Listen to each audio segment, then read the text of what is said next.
Hello students, welcome to your channel knowledge Odisha. मु सस्मिता आपण समस्त को आपण चैनल नॉलेज ओडिशा को स्वागत करुच्ची। जदि आपण माने चैनल टी नुआ तेबे चैनल टी को सब्सक्राइब कर दियंतु, पाखरे थिबा बेल आइकन टी को प्रेस कर दियंतु, जहा फल रे वीडियो गुड़िकर नोटिफिकेशन आपण माने सहजरे पाई परिबे। आपण माने चाहिए फेसबुक और टेलीग्राम पेज रे मध्ये हमको जॉइन करि परिबे, जहार लिंक वीडियो टी डिस्क्रिप्शन रे आपण माननकु मिली जिवो।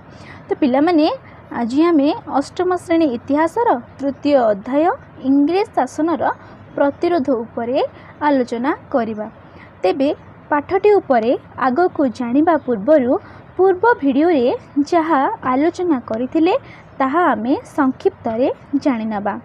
हेले पिला माने पूर्व वीडियो रे आमे जानिले पाइक विद्रोह संगठनर प्रत्यक्ष कारण कौन थिला और यही पाइक विद्रोह रे बक्सी जगबंधुंकर भूमिका कौन थिला सही ऊपर आमे आलोचना करथिले। आउ कौन जानले ना ओडिसा रे होइथिबा आदिवासी विद्रोह, घुमुसरड कंध विद्रोह और केउंझरड भुइया विद्रोह उपरे आमे आलोचना करथिले। हेले आज आमे ओडिसा रे अन्यान्य आदिवासी विद्रोह जेमिति कि कोल्हा विद्रोह, सांताल विद्रोह उपरे आलोचना करिबा। एथिसह इंग्रेज मानकर राजस्व आदाय, अमला मानकर अवहेला, समाज रे श्रेणी विभाव किपरि सांताल विद्रोहर कारण होइतिला से उपरे मध्य आलोचना करिबा। आउ जानिबा ओडिसा रे आदिवासी विद्रोहर प्रत्यक्ष कारण सह विद्रोह पाई प्रस्तुति, विद्रोहर अग्रगति एथि सहित विद्रोहर दमन उपरे मध्य आलोचना करिबा। एथि सहित जानिबा 1857 मसीह रे महान विद्रोह और यार राजनीतिक, धर्मगत, सामरिक कारण उपरे आमे आलोचना करिबा। तेबे एही आलोचना करिबा प्रथमे आमे जानिबा ए कोल्हा विद्रोहटी कौन। हेले एही जो कोल्हा संप्रदायर लोक थिले सेमाने मयूरभंजर आदिवासी अटंती। मयूरभंज राजांक संपर्क इंग्रेज सह बहुत भल थिला। तेणु 1810 मसीह इंग्रेज शासन समय त्रिविक्रम भंज जे कि मयूरभंज राजा थिले और परे तांको मृत्यु परे तांको पुत्र जे कि जदुनाथ भंज तांको मध्य इंग्रेज माने शासन गादी रे स्वीकार करथिले। हेले एठारे बास करुथिबा जो कोल्हा संप्रदायर अधिकृत थिबा जमी को जेतेबेले सिंहभूमि राजा घनश्याम अधिकृत करने को उद्यम कले, तेबे 1820 मसीह कोल्हा माने सिंहभूमि राजांक विरुद्ध रे विद्रोह आरंभ कले। किंतु राजा एही विद्रोह दमन करिबारे असफल होई इंग्रेज शासकंक सहायता लोड़ीथिले। इंग्रेज सहायता रे सिंहभूमि राजा विद्रोहटी को दमन करि पारिथिले। हेले परे कौन है ना जो मयूरभंज राजांक अधिकृत जो बामन घाटी जमीदारीटी थिला सेठाकर जे जमीदार थिले से राजांक नियंत्रण स्वाधीन हेबाकु चाहुथिले। अन्य पक्षरे राजा चाहुथिले समस्त क्षमता आ अधिकार को जमीदार को वंचित करबाकू।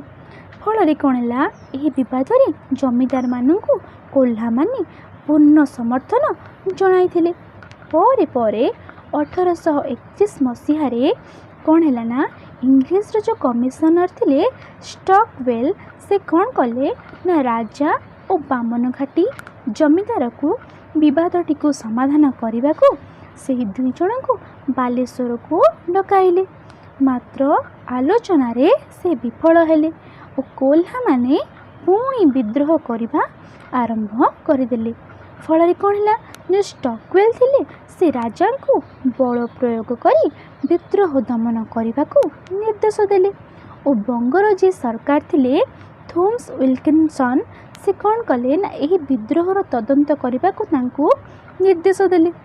हेले यही जो विद्रोह दमन करने को विल्किंसन कौन कले ना बंग सरकार को परामर्श देले ଫଳରେ ସରକାରଙ୍କର ହସ୍ତକ୍ଷେପରେ କ'ଣ ହେଲା ନା ମାଧବ ଦାସ ମହାପାତ୍ର ସେ ବାମନଘାଟି ଜମିଦାରଟିର ଜମିଦାର ଭାବରେ ନିଯୁକ୍ତ ହେଲେ। ହେଲେ ସରକାରଙ୍କର ଯେଉଁ ଏହି ନୀତି ଥିଲା ତାକୁ ଷ୍ଟକୱେଲ୍ ଯେ ଥିଲେ ସେ ପସନ୍ଦ କଲେ ନାହିଁ। ତେଣୁ ସେ କ'ଣ କଲେ ନା 1832ରେ ନିଜ ପଦବୀରୁ ସେ ଇସ୍ତଫା ଦେଇଦେଲେ। ହେଲେ ବର୍ତ୍ତମାନ ଜାଣିବା ଏ ଯେଉଁ କୋଲ୍ହାମାନେ ତାପରେ ପୁଣି କ'ଣ କଲେ? ହେଲେ କୋଲ୍ହାମାନେ କ'ଣ କଲେ ନା ପୁଣି ହତ୍ୟା ଲୁଣ୍ଠନ ଆଦି କାର୍ଯ୍ୟରେ ମାତି ବାରମ୍ବାର ବିଦ୍ରୋହରେ ଲିପ୍ତ ରହି ବହୁତ ଦୁର୍ଦ୍ଦଶା ଭୋଗ କଲେ। ହେଲେ ଏହି ଯେଉଁ ଅସନ୍ତୋଷ କୋଲ୍ହାମାନେ ମାଧବ ଦାସଙ୍କୁ ମାରିବାକୁ ମଧ୍ୟ ଧମକ ଦେଲେ। ଫଳରେ ମାଧବ ଦାସ କ'ଣ କଲେ ନା ସେ ବାମନଘାଟି ଯେଉଁ ଜମିଦାରୀଟି ଥିଲା ତାକୁ ଛାଡ଼ି ସେ ନରସିଂହଗଡ଼କୁ ପଳାୟନ କଲେ। ଏହାର ଫାଇଦା କିଏ ଉଠାଇଲେ ନା ଏହାର ଫାଇଦା ସୁଯୋଗ ଅପେକ୍ଷାରେ ଥିବା ମୟୂରଭଞ୍ଜର ଯିଏ ରାଜା ଥିଲେ ସେ ଉଠାଇଲେ। ସେ କ'ଣ କଲେ ନା ସୈନ୍ୟମାନଙ୍କ ସହାୟତାରେ କୋଲ୍ହାମାନଙ୍କୁ ବାମନଘାଟିରୁ ତଡ଼ି ସେହି ଅଞ୍ଚଳକୁ ନିଜ ଆୟତ୍ତକୁ ଆଣିନେଲେ। ମାତ୍ର କୋଲ୍ହାମାନେ ସେମାନଙ୍କ ବିଦ୍ରୋହକୁ ଏତେ ପରେ ମଧ୍ୟ ଜାରି ରଖିଥିଲେ। ଫଳରେ କ'ଣ ହେଲା ନା ୱିଲକିନସନ୍ କ'ଣ କଲେ? ୱିଲକିନସନ୍ ଆଉ କଟକ କମିଶନର ହେନରୀ ରିକେଟ୍ସ ଏ ଦୁଇ ଜଣ କ'ଣ କଲେ ନା ବଙ୍ଗ ସରକାରଙ୍କୁ ସାମରିକ ଏହି ଯେଉଁ ବିଦ୍ରୋହ ଉପରେ ସାମରିକ କାର୍ଯ୍ୟାନୁଷ୍ଠାନ ଗ୍ରହଣ କରିବାକୁ ପରାମର୍ଶ ଦେଲେ। ହେଲେ ଏହି ଯେଉଁ ବିଦ୍ରୋହ ଦମନ କରିବାକୁ ସୈନ୍ୟବାହିନୀ ପଠାଗଲା। ଏହାର ଫଳରେ କ'ଣ ହେଲା ନା ବିଦ୍ରୋହୀମାନେ ନିଜକୁ ଆତ୍ମସମର୍ପଣ କଲେ। ଏହାର ଫଳରେ କୋଲ୍ହା ବିଦ୍ରୋହଟିର ଅବସାନ ଘଟିଲା। ହେଲେ କୋଲ୍ହା ବିଦ୍ରୋହ ପରେ ପରେ ମୟୂରଭଞ୍ଜରେ ଅବସ୍ଥାନ କରୁଥିବା ସାନ୍ତାଳ ସମ୍ପ୍ରଦାୟମାନେ ମଧ୍ୟ ବିଦ୍ରୋହ କରିଥିଲେ। ତ ପିଲାମାନେ ବର୍ତ୍ତମାନ ଆମେ ଏହି ସାନ୍ତାଳ ବିଦ୍ରୋହ ଉପରେ ଆଲୋଚନା କରିବା। ହେଲେ 1912 ମସିହା ଫେବୃଆରୀ 22 ତାରିଖରେ ଯେତେବେଳେ ମୟୂରଭଞ୍ଜ ରାଜା ଶ୍ରୀ ରାମଚନ୍ଦ୍ର ଭଞ୍ଜଦେଓଙ୍କ ମୃତ୍ୟୁ ହେଲା ତାଙ୍କ ପରେ ଇଂରେଜ ସରକାରଙ୍କ ତରଫରୁ 3 ଜଣ ପ୍ରଶାସନିକ ଅଧିକାରୀମାନେ ଏହି ମୟୂରଭଞ୍ଜର ଶାସନଭାର ଗ୍ରହଣ କଲେ। ହେଲେ ଯେହେତୁ ସେମାନେ ବିଦେଶୀ ଥିଲେ ତେଣୁ ସେମାନେ ଶାସନର ସୁପରିଚାଳନା ପାଇଁ ଆଞ୍ଚଳିକର ସର୍ଦ୍ଦାର ପ୍ରଧାନ ଓ ଅମଲାମାନଙ୍କ ଉପରେ ନିର୍ଭର କଲେ। ଫଳରେ କ'ଣ ହେଲା ନା ଫଳରେ ଶାସକ ଆଉ ଶାସିତ ମଧ୍ୟରେ ପ୍ରତ୍ୟକ୍ଷ ସମ୍ପର୍କ ରହିଲା ନାହିଁ। ଫଳରେ ସେମାନେ କ'ଣ କଲେ ଯେହେତୁ ସେମାନେ ବିଦ୍ରୋହ ସୁଯୋଗ ଅପେକ୍ଷାରେ ରହିଲେ ତେଣୁ ଏହି ଯେଉଁ ବିଦ୍ରୋହଟି ହେଲା ଏହାର ନେତୃତ୍ୱ କିଏ ନେଲା ନା ଏହାର ନେତୃତ୍ୱ ନେଲେ ସାନ୍ତାଳମାନଙ୍କ ନେତା କଙ୍କା ମାଝୀ ଓ କାଳିଆ ମହାନ୍ତ। ତେଣୁ ସାନ୍ତାଳମାନେ ଏହି ବିଦ୍ରୋହଟିର ନେତୃତ୍ୱ ନେଇଥିବାରୁ ଏହି ବିଦ୍ରୋହଟିକୁ କ'ଣ କୁହାଗଲା ନା ଏହି ବିଦ୍ରୋହଟିକୁ ସାନ୍ତାଳ ବିଦ୍ରୋହ ନାମରେ ନାମିତ କରାଗଲା।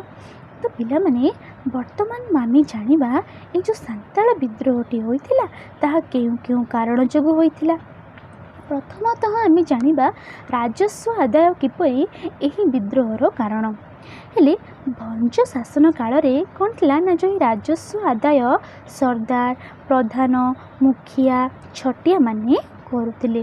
ହେଲେ ସେମାନେ ଏହି ଯେଉଁ ରାଜସ୍ୱ ଆଦାୟ କରୁଥିଲେ ତାହାର କେତେକାଂଶ କ'ଣ କରୁଥିଲେ ନା ନିଜ ପାଖରେ ରଖୁଥିଲେ ଓ ଅବଶିଷ୍ଟାଂଶ ସେ ସରକାରଙ୍କୁ ଜମା ଦେଉଥିଲେ। ଶସ୍ୟର ହାନି ହେଲେ ବି ରାଜସ୍ୱ ଆଦାୟ କରାଯାଉଥିଲା। ଆଉ ଏହି ଯେଉଁ ରାଜସ୍ୱ ଆଦାୟକାରୀମାନେ କ'ଣ କରୁଥିଲେ ନା ରାଜସ୍ୱ କର ନ ପାଇଲେ ଲୋକମାନଙ୍କର ଗୋରୁ ମଇଁଷି ଆଦି ପଶୁକୁ ବିକ୍ରି କରିଦେଉଥିଲେ। ଆଉ ସେମାନେ ଲୋକଙ୍କର ବାସଗୃହରେ ମଧ୍ୟ ରାଜସ୍ୱ ନ ପାଇଲେ ତାଲା ପକାଇ ଦେଉଥିଲେ। ହେଲେ ଏହି ରାଜସ୍ୱ ଆଦାୟର ଅତ୍ୟାଚାର ଫଳରେ ସାନ୍ତାଳ ବିଦ୍ରୋହ ପାଇଁ ଆରମ୍ଭ ହୋଇଥିଲା। ଆଉ କ'ଣ ଥିଲା ତାର ଏହାର ଦ୍ୱିତୀୟ କାରଣ ଥିଲା ଅମଲାମାନଙ୍କର ଅବହେଳା। ହେଲେ ଏ ଅମଲାମାନେ କିଏ ନା ଇଂରେଜମାନଙ୍କ ଶାସନ କାଳରେ ରାଜାଙ୍କ ପରେ ହିଁ ଏ ଅମଲାମାନେ କ'ଣ କରୁଥିଲେ ନା ଶାସନ ଚଳାଉଥିଲେ। ହେଲେ ଏହି ଯେଉଁ ଅମଲାମାନେ ଥିଲେ ଏମାନେ ଥିଲେ ବାହାର ଅଞ୍ଚଳର ଲୋକ। ତେଣୁ ଏମାନେ ବାହାର ଅଞ୍ଚଳର ଲୋକ ହୋଇଥିବାରୁ ସେମାନେ ଠିକ୍ ଭାବରେ ନିଜର କର୍ତ୍ତବ୍ୟ ପରିଚାଳନା କରୁନଥିଲେ, ନିଜ କର୍ତ୍ତବ୍ୟରେ ଅବହେଳା କରୁଥିଲେ। ଫଳରେ ସେମାନେ କ'ଣ କରୁଥିଲେ ନା ଗରିବ ଯେଉଁ ଆଦିବାସୀମାନେ ଥିଲେ ସେମାନଙ୍କୁ ଶୋଷଣ କରୁଥିଲେ। ଫଳରେ ସାଧାରଣ ଜନତା ଅସନ୍ତୁଷ୍ଟ ହେଲେ। ଫଳରେ ଏହି ଯେଉଁ ଅସନ୍ତୋଷ ହିଁ ବିଦ୍ରୋହର ରୂପ ନେଇଥିଲା। ସେହିପରି ଅମଲାମାନଙ୍କ ପରି ସମାଜରେ ଶ୍ରେଣୀ ବିଭାଗ ମଧ୍ୟ ବିଦ୍ରୋହର କାରଣ ଥିଲା। ଏହା କିପରି ଥିଲା, ଏହି କାରଣ କିପରି ଭାବରେ ପ୍ରତିଫଳିତ ଥିଲା ସେ ବିଷୟରେ ଆମେ ଜାଣିବା। ହେଲେ ବର୍ତ୍ତମାନ ଜାଣିବା ସମାଜରେ ଶ୍ରେଣୀ ବିଭାଗ। ହେଲେ ସାନ୍ତାଳ ବିଦ୍ରୋହ ପୂର୍ବରୁ 1917 ମସିହା ବେଳକୁ କ'ଣ ଥିଲା ନା ସମାଜରେ ମୁଖ୍ୟତଃ ଦୁଇ ଶ୍ରେଣୀର ଲୋକ ରହୁଥିଲେ। ପ୍ରଥମ ଥିଲେ ଶୋଷକ ଓ ଦ୍ୱିତୀୟ ଥିଲେ ଶୋଷିତ। ହେଲେ ଏହି ଯେଉଁ ଶୋଷକ ଥିଲେ ଏମାନେ କେଉଁମାନେ ଥିଲେ ନା ଏମାନେ ଥିଲେ ଉଚ୍ଚ ଶ୍ରେଣୀୟ ଧନିକ ଗୋଷ୍ଠୀ। ଏମାନଙ୍କୁ କ'ଣ କୁହାଯାଉଥିଲା ନା ଶୋଷକ। ଆଉ ଶୋଷିତ କିଏ ଥିଲେ ନା କୃଷକ, ଶିଳ୍ପୀ ଓ ଗରିବ, ସାନ୍ତାଳ, ଆଦିବାସୀ ଏମାନଙ୍କୁ ସମସ୍ତଙ୍କୁ କ'ଣ କୁହାଯାଉଥିଲା ନା ଶୋଷିତ ବୋଲି କୁହାଯାଉଥିଲା। ହେଲେ ସମାଜରେ ଯେଉଁ ଏହି ବୈଷମ୍ୟ ଭାବର ଭେଦଭାବ ଥିଲା ତାହା ହିଁ ଜନ ଅସନ୍ତୋଷର କାରଣ ହେଲା ଓ ପରବର୍ତ୍ତୀ ସମୟରେ ଏହି ଜନ ଅସନ୍ତୋଷ ହିଁ କ'ଣ ହେଲା ନା ବିରାଟ ବିଦ୍ରୋହର ରୂପ ନେଇଥିଲା। ହେଲେ ପିଲାମାନେ ବର୍ତ୍ତମାନ ଆମେ ଜାଣିବା ଏହି ସାନ୍ତାଳ ବିଦ୍ରୋହର ଯେଉଁ ଥିଲା ତାର ପ୍ରତ୍ୟକ୍ଷ କାରଣ ଗୁଡ଼ିକ କ'ଣ ଥିଲା। ହେଲେ ପ୍ରଥମ ବିଶ୍ୱଯୁଦ୍ଧ ଯେତେବେଳେ ହେଲା ସେତେବେଳେ ଇଂରେଜ ସରକାର କ'ଣ କଲେ ନା ଫ୍ରାନ୍ସରେ କାର୍ଯ୍ୟ କରିବା ପାଇଁ ଆଦିବାସୀମାନଙ୍କୁ ସେଠାକୁ ପଠାଇବାକୁ ଚେଷ୍ଟା କଲେ। ହେଲେ ଏହି ନୀତିକୁ ମୟୂରଭଞ୍ଜର ସେତେବେଳ ସମୟରେ ଯେ ଯୁବରାଜ ଥିଲେ ପୂର୍ଣ୍ଣଚନ୍ଦ୍ର ଭଞ୍ଜଦେଓ ସେ କ'ଣ କଲେ ନା ସମର୍ଥନ ଜଣାଇଲେ। ସେ କ'ଣ କଲେ ନା ଯୁବ ଆଦିବାସୀମାନଙ୍କୁ ଚୟନ କରିବାକୁ ସେଠାକାର ଆଦିବାସୀମାନଙ୍କର ସର୍ଦ୍ଦାରମାନଙ୍କୁ ନିର୍ଦ୍ଦେଶ ଦେଲେ। ହେଲେ ଏଥିରେ କ'ଣ ହେଲା ନା ଆଦିବାସୀ ଯୁବ ସମ୍ପ୍ରଦାୟ ଉତ୍କ୍ଷିପ୍ତ ହୋଇ ବିଦ୍ରୋହ ପାଇଁ ସଂଗଠିତ ହେଲା। ହେଲେ ବର୍ତ୍ତମାନ ଆମେ ଜାଣିବା ସେଇ ଯେଉଁମାନେ ଯେଉଁ ବିଦ୍ରୋହ ପାଇଁ ପ୍ରସ୍ତୁତ କିପରି କରିଥିଲେ। ଏହି ଯେଉଁ ଆଦିବାସୀ ସମ୍ପ୍ରଦାୟ କ'ଣ ଥିଲେ ନା ଇଂରେଜ ବିରୋଧୀ ବିଦ୍ରୋହୀର ପରିକଳ୍ପନା କରି ସାଂସ୍କୃତିକ କାର୍ଯ୍ୟକ୍ରମ କରୁଥିଲେ। ସାଂସ୍କୃତିକ କାର୍ଯ୍ୟକ୍ରମ ଛଳରେ ସେମାନେ ଏକାଠି ହେଉଥିଲେ। ଗ୍ରାମର ଯେଉଁ ମୁଖିଆମାନେ ଥିଲେ ଏହି ବିଦ୍ରୋହ ଗୁଡ଼ିକର ନେତୃତ୍ୱ ନେବାରେ ତାଙ୍କୁ ସହାୟକ ହେଉଥିଲେ। ଯୁବକମାନେ ଯେଉଁମାନେ ଥିଲେ ସେମାନେ ଘର ଘର ବୁଲି ବିଦ୍ରୋହ ପାଇଁ ଲୋକଙ୍କୁ ଆହ୍ୱାନ ଦେଉଥିଲେ। ଫଳରେ କ'ଣ ହେଲା ନା ସାଧାରଣ ଜନତା ଇଂରେଜର ବିରୁଦ୍ଧରେ ସଂଗଠିତ ହେଲା। ରେଣୁଗାଁର କାଳିଆ ମହାନ୍ତି, ବେତନଟିର କଙ୍କା ମାଝୀ, ଚିତ୍ରଡ଼ାର ନୟନ ସିଂ ଏବଂ ଭୀମ ମହାନ୍ତି ପ୍ରଭୃତି କ'ଣ କଲେ ଏହି ଯେଉଁ ବିଦ୍ରୋହରେ ନେତୃତ୍ୱ ନେଲେ। ହେଲେ ଏମାନେ ବିଦ୍ରୋହ ମାନେ ପ୍ରସ୍ତୁତ କିପରି ହେଇଥିଲେ, ଏହିଭଳି ଭାବରେ ସେମାନେ କ'ଣ ନା ବିଦ୍ରୋହ ପାଇଁ ପ୍ରସ୍ତୁତି କରିଥିଲେ। ହେଲେ ବର୍ତ୍ତମାନ ଆମେ ଜାଣିବା ଏହି ଯେଉଁ ବିଦ୍ରୋହର ଅଗ୍ରଗତିଟା କିପରି ହୋଇଥିଲା, ମାନେ ବିଦ୍ରୋହଟା କିପରି ଆଗକୁ ବଢ଼ିଥିଲା। ହେଲେ 1917 ମସିହାରେ କ'ଣ ହେଲା ନା ଯେଉଁ ଏହି ବିଦ୍ରୋହୀମାନେ ଇଂରେଜ ବିରୋଧୀ ଅଭିଯାନ ଆରମ୍ଭ କଲେ। ପ୍ରଥମେ ବେତନଟି ହାଟରେ ଇଂରେଜ ଶାସନ ଓ ଜମିଦାରଙ୍କ ଶୋଷଣକୁ ପ୍ରତିବାଦ କରାଗଲା। ଦୋକାନ ବଜାର ଲୁଣ୍ଠନ କରାଗଲା। ବ୍ରିଟିଶ ଅଫିସ ପୋଡ଼ି ଦିଆଗଲା। ଫଳରେ କ'ଣ ହେଲା ଏହା ଭୟରେ ବ୍ରିଟିଶ ଅଫିସରମାନେ ପଳାଇଗଲେ। ବିଦ୍ରୋହୀମାନେ କ'ଣ କଲେ ନା ବେତନଟି ଆୟତ୍ତ କରିନେଲେ। ଇଂରେଜ ସରକାର ଭୀତଗ୍ରସ୍ତ ହୋଇଗଲେ, ଡରିଗଲେ। ବିଦ୍ରୋହୀମାନେ କ'ଣ କଲେ ଆଉ ନା ରାସ୍ତାର ପୋଲ ଭାଙ୍ଗିଦେଲେ। ଯୋଗାଯୋଗ ବିଚ୍ଛିନ୍ନ ହୋଇଗଲା। ବିଦ୍ରୋହୀମାନେ ତାଙ୍କର ଯେଉଁ ସର୍ଦ୍ଦାର ଥିଲେ କଙ୍କା ମାଝୀ ତାଙ୍କୁ ରାଜା କରାଇଲେ ଓ କାଳିଆ ମହାନ୍ତକୁ ପ୍ରଧାନମନ୍ତ୍ରୀ, ନୟନ ସିଂଙ୍କୁ ସେନାପତି ଭାବେ ସର୍ବସମ୍ମତିକ୍ରମେ ନିର୍ବାଚିତ କରି କଙ୍କା କାଳିଆ ସରକାର ନାମରେ ଏକ ସରକାରଟି ଗଠନ କରିଥିଲେ। ହେଲେ ପରେ ପରେ କ'ଣ ହେଲା ଏହି ବିଦ୍ରୋହଟା କିପରି ଭାବରେ ଦମନ କରାଗଲା ସେ ବିଷୟରେ ଆମେ କ'ଣ କରିବା ବର୍ତ୍ତମାନ ଆଲୋଚନା କରିବା। ହେଲେ ଏହି ଯେଉଁ ବିଦ୍ରୋହ ଦମନ କରିବା ପାଇଁ ଇଂରେଜ ସରକାର କ'ଣ କଲା ନା ମୟୂରଭଞ୍ଜର ରାଜ ପରିବାର ଯେ ଥିଲେ ତାଙ୍କର ଶରଣାପନ୍ନ ହେଲେ। ରାଜା ଓ ଇଂରେଜ ସରକାରଙ୍କ ମିଳିତ ବାହିନୀ ଉପରକୁ ଏବେ ଯେଉଁ ବିଦ୍ରୋହୀମାନେ ଥିଲେ ତୀର ନିକ୍ଷେପ କଲେ। ଇଂରେଜ ସେନାଙ୍କର କମାଣ ଆକ୍ରମଣକୁ ବିଦ୍ରୋହୀମାନେ କ'ଣ କଲେ ନା ପ୍ରତିରୋଧ କରିପାରିଲେ ନାହିଁ। ଫଳରେ ଶେଷରେ କ'ଣ ହେଲା ନା ସାଧାରଣ ଜନତା ସମେତ ସମସ୍ତ ନେତା ଯେଉଁମାନେ ସବୁ ବିଦ୍ରୋହ କରୁଥିଲେ ସେମାନଙ୍କୁ ଗିରଫ କରାଗଲା। ଏଥିସହିତ ପ୍ରାୟ 5000 ବିଦ୍ରୋହୀଙ୍କୁ ବନ୍ଦୀ ମଧ୍ୟ କରାଗଲା। ଏହିପରି ଭାବରେ କ'ଣ ହେଇଥିଲା ନା ବିଦ୍ରୋହର ଯେଉଁ ଯବାନିକା ଆରମ୍ଭ ହୋଇଥିଲା, ଯେଉଁ ବିଦ୍ରୋହଟି ଜନ ଅସନ୍ତୋଷରୁ ବୃଦ୍ଧି ପାଇଥିଲା ତାହାର ଯବାନିକାର ପତନ ଘଟିଲା। हेले आमे तो जानिले एबे कोल्हा विद्रोह पर जानिले एवं सांताल विद्रोह किपरि होइतिला तार कारण कोन थिला ए सब विषय आलोचना कले। पिला माने वर्तमान आमे जानिबा 1857 मसीह रे जो महान विद्रोहटी होइतिला ता कोन पई हेउतिला आ केउ कारण जोगु हैला से ऊपर आमे कोन करिबा वर्तमान आलोचना करिबा। हेले भारत रे जो ईस्ट इंडिया कंपनी स्थापित होइतिला तार प्रथमतः दुईटी विषय प्रति से गुरुत्व देइथिला। प्रथमटी कौन होइतिला ना वाणिज्य क्षेत्र से एक छाटिया कारबार करिवो। द्वितीयटी कौन थिला ना भारतीय जो बणिक माने अछंती से माने कंपनी सहित कौनसी प्रतियोगिता करिवे नाही। फल कौन हम ना इंग्रेज माने निज द्रव्य गुड़ी को अधिक मूल्य रे बिक्री करेंगे। कंपनी कौन करथिला ना कलिकता बॉम्बे मद्रास ठारे निजर वाणिज्य कोठी मान निर्माण करथिला। परे परे एई जो वाणिज्य कोठी दुर्ग गुड़िकर रक्षा करने एवं साम्राज्य सुरक्षा और विस्तार यही दुईटी कौन कला कंपनी ना एक सैन्य बाहिनी गठन कला। हेले ये जो सैन्य बाहिनी से गठन करथिला जो से सैन्य बाहिनी जो भारतीय माने जोग देउथिले से माननको जण जण को सिपाही बोली नाम रे नामित करा जायतिला। हेले यही जो सिपाही माने थिले कोन हला ना 1857 मसीह रे कंपनी रे जो शासन से विरुद्ध रे से माने कोन कले ना विद्रोह पाई आगभर हेले विद्रोह करबा को चेष्टित हेले। फल कहले वर्तमान आम जानिबा ये जो सिपाही माने विद्रोह करबा को चेष्टित होइते तार मुख्य कारण गुड़िक कौन थिला। प्रथम आम जानिबा राजनैतिक कारण कौन थिला से ऊपर आम कौन करबा वर्तमान आलोचना करबा। हेले यही जो इंग्रेज माने कौन कले ना वाणिज्य करबा को आसी शासन डोरी धरिबा लक्ष्य रे गोटिक परे गोटिए देशीय शासक को जय करी साम्राज्य विस्तार कर चलिले। आउ कौन कले ना वेलसेल को जो सामंत संधि प्रथा थिला और डेलहाउसी जो राजस्व तो लोप नीति थिला ता द्वारा कौन है जो अनेक देशीय राज्य गुड़िक थिला ताहा इंग्रेज साम्राज्यभुक्त हो गला। एसह जो मुगल सम्राट बहादुर शाह थिले तांको लाल किला उठाई कुतुब मीनार को पठाई दिगला। अयोध्या इंग्रेज साम्राज्य रे मिसिला। पेशवा जो द्वितीय बाजीराव थिले तांकर जो मृत्यु होला तांको मृत्यु पर तांके जो पोष्यव्रत ग्रहण करथिले नाना साहेब तांको भत्ता मध्य बंद करा दिगला। ले ए जो सब राजनैतिक कारण थिला जहाँकि सिपाही विद्रोह पाई दायी हैला। हेले ये तो गला राजनैतिक कारण। वर्तमान आम जानिबा यार सामाजिक कारण माने सिपाही विद्रोहर सामाजिक कारणटी कौन थिला। हेले इंग्रेज शासन पूर्वर कौन ना भारतीय समाज रे अनेक गुड़िए कुसंस्कार कुप्रथा प्रचलित थिला। आम पूर्व पाठरे पढ़ीचे किंतु परे परे कौन है ना इंग्रेज शासन समय सती प्रथा उच्छेद करागला। सती प्रथा कौन थिला सती प्रथा यह थिला जे पतिर मृत्यु पर नारी स्त्री को लेकिन कौन करा ना चित्ताग्नि स्वामी चित्ताग्नि झाँसवा को बाध्य करा। यह कौन कहला ना सती प्रथा बोली कहला। यार उच्छेद इंग्रेज सरकार माने करदेले। विधवा विवाहर प्रचलन है।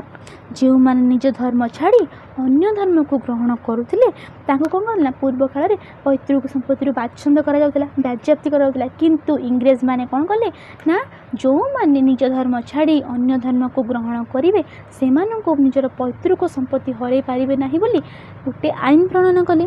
आ कौन कले ना रेलगाड़ी जो चलाचल है डाक्तरखाना व्यवस्था है ये सब द्वारा कौन ना भारतीय माने भाविले आमर जो प्राचीन संस्कृति अच्छी से इंग्रेज माने कौन कर ना हस्तक्षेप कर अनुभव कले। फल भारतीय मानक मन रे इंग्रेज मानकर विरोधी इंग्रेज को से माने विरोधी भाव प्रकटन कले जहाँकि परवर्ती समय रे विद्रोहर रूप नेला। हेले ये है कौन है आमर ये गला सामाजिक कारण जो जो सिपाही विद्रोह होता।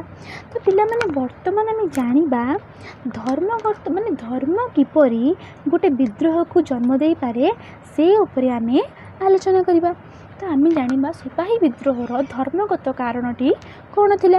इंग्रेज शासन काल रे जो पाद्री माने थिले पाद्री अर्थात जी कौन करे ना धर्म प्रचार करे जे धर्म को प्रचार करते कौन कहे मैंने गोटे गोटे ना दियंती धर्मर जो प्रचार करे से पाद्री मैंने कौन करते ना निजर जो धर्म था ख्रीष्टियान धर्म ताकू भारतीय मानक धर्म प्रचार करने ख्रीष्ट धर्म प्रति आग्रही करुले हेले कौन है ना अन्य धर्म ग्रहण कले जो पैतृक संपत्ति बाज्याप्त करा से सब कौन कले ना सरकार गोटे आईन प्रणयन कले ना बाज्याप्त करा जो मैंने अन्य धर्म ग्रहण करेंगे तेणु हिंदू मैंने कौन अनुभव कले से भाविले जो मौलिक धर्म अच्छी से इंग्रेज मैंने कौन कर मैंने बिना कारण हस्तक्षेप कर कि भारतीय जनता कौन है ना असंतुष्ट हेले तेणु से परवर्ती समय से मैंने कौन कले विद्रोह करने को इच्छुक हेले यहीपरि भाव में धर्म विद्रोहर को जन्म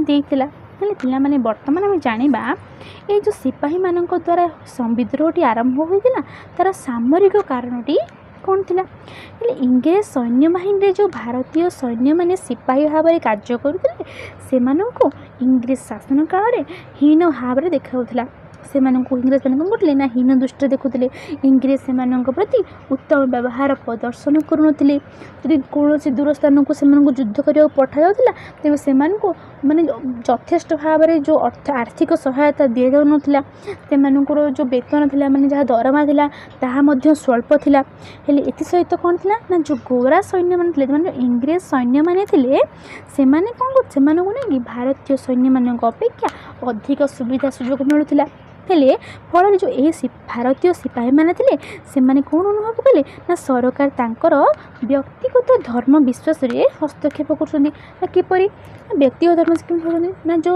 भारतीय सिपाही मैंने कौन करते ना केते जन सिपाही मथारे तिलक लगाउले ताकू सरकार कौन कले ना निषिद्ध करदे आउ के जन ना निजर स्थानीय टोपी पगड़ी बांधुले निज मथारे सेगुड़िक कटकणा करी गोटे सामरिक टोपी निर्दिष्ट सामरिक टोपी रखागला जोड़ा कि केवल सिपाही मैंने पिंधे बाध्य करागला पिंधापी आ कौन ना भारतीय भावुले से जदि समुद्र पार होइकी जिबे ताहाल जाति पड़ेब किंतु सरकार कौन कले ना समुद्र पार होई देश बाहर युद्ध करने से कौन कले गोटे आईन टे प्रणयन कले ये जो सब व्यवस्था सामरिक व्यवस्था कले ता जो कौन है ना सिपाही मैंने क्षुब्ध हेले फल यही सब सामरिक कारण जो सिपाही मान मन में विद्रोह भाव जात करथिला तो पिला माने आज आम कौन जानले आज आम जानिले सिपाही मान द्वारा संगठित होइतिबा विद्रोहर सामरिक सामाजिक